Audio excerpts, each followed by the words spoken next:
SNDT कॉलेजमध्ये diploma in dietetics या पदव्युत्तर पदविकेला प्रवेश घेतलेल्या ह्या विद्यार्थिनी आहेत। ह्या अभ्यासक्रमाचा वर्षभर अभ्यास केल्यानंतर अचानक त्यांना न्यूट्रिशन सायन्सची पदवी नसल्याचं कारण सांगत अभ्यासक्रमासाठी अपात्र ठरवण्यात आले। जुलै 2014 मध्ये या अभ्यासक्रमासाठी प्रवेश घेण्यात आले होते। त्यावेळी न्यूट्रिशन सायन्सची पदवी नसलेल्या ह्या 9 विद्यार्थिनींनी प्रवेश प्रक्रिया पूर्ण केली होती। त्यासाठी आवश्यक असणारी फी देखील त्यांनी भरली।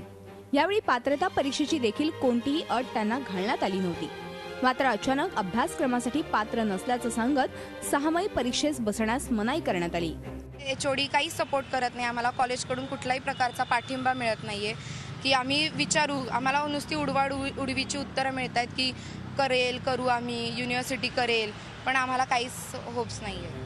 याबाबतीत विद्यार्थिनींनी महाविद्यालय आणि विद्यापीठाकडे वारंवार पाठपुरावा केल्यानंतर 13 मार्चला विद्यार्थिनींना पत्राद्वारे अभ्यासक्रमासाठी अपात्र ठरवल्याचं कळवण्यात आलं आणि पात्रता परीक्षा देण्यासाठी तब्बल 4,500 फी देखील आकारण्यात आली। आमची मागणी एवढीच आहे की प्री रिक्विजिट आम्ही नाही देणार, आम्हाला तसंच तुम्ही एलिजिबल करा, तुमचे जे काही रूल्स असतील ते तुम्ही नेक्स्ट इयरला लागू करा। या संपूर्ण प्रकाराबाबत महाविद्यालय प्रशासन मात्र मूग गिळून गप्प बसलंय। दुसरीकडे पात्रता परीक्षा दिल्यावरच तुम्हाला पात्र ठरवण्यात येईल असं विद्यार्थिनींना सांगण्यात आलंय।